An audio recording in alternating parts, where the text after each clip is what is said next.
It took just days for supporters to raise a seven-figure sum of money for the victims of May's horrific MAX train attack and their families. It took just weeks for a thorny dispute over the money to break out. Now, 5 months later, lawyers for Micah Fletcher and the families of Ricky Best and Taliesin Namkaimesh continue to clash over how to divide nearly three-quarters of $1.6 million raised online after police say Jeremy Christian plunged a knife into all three men's throats. More than $600,000, raised by a local Muslim community group, was finally given to the families last month, though not before the lawyer for one family threatened legal action. The rest, raised on GoFundMe by a Portland restaurateur, remains in the hands of the crowdfunding platform as the families struggle to reach an agreement.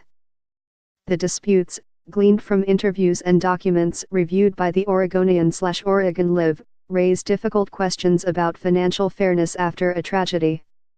How should money be divided between the living and the dead?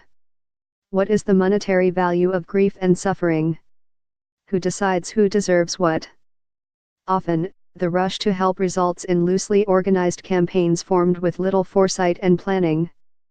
Deepening the divide in the Portland stalemate, the parties avoided mediation and rejected a common fund distribution formula used in other well-known national tragedies. The impasse has taken a toll on those involved, lawyers said. Good-hearted people opened their wallets. Now there's a fight over money, said Erin Olson, who is donating her time to represent Namkaimesh's parents. My clients are troubled by that. I am troubled by that. My clients don't want this to become a public spectacle. They have also placed a great burden on the very people and organizations who rushed to the aid of those in need. Sometimes I feel like it wasn't worth the effort, said Nick Zukin, the restaurateur behind the GoFundMe campaign. At least I know that the campaign will make a difference for these people's financial future. Help rushes in on May 26. A man later identified as Christian began spewing anti-Muslim threats at two teen girls riding the Max light rail near the Rose Quarter. One of the girls was wearing a hijab. The three men stepped in to intervene, police and witnesses said. Christian pulled out a knife and struck them, killing Namkaimesh, 23, and Best, 53. Fletcher, now 21, was severely wounded. Within hours of learning about the attack, Zukin created a GoFundMe campaign to raise money for the families of the three men.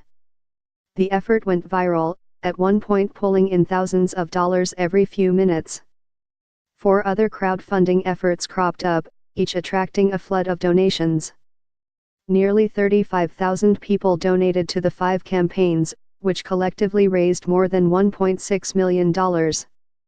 See fact box below. Some of the campaigns, created with a clear beneficiary in mind, have gone smoothly. 1. On the site UCaring, raised nearly $150,000 for the girls who witnesses say Christian had targeted.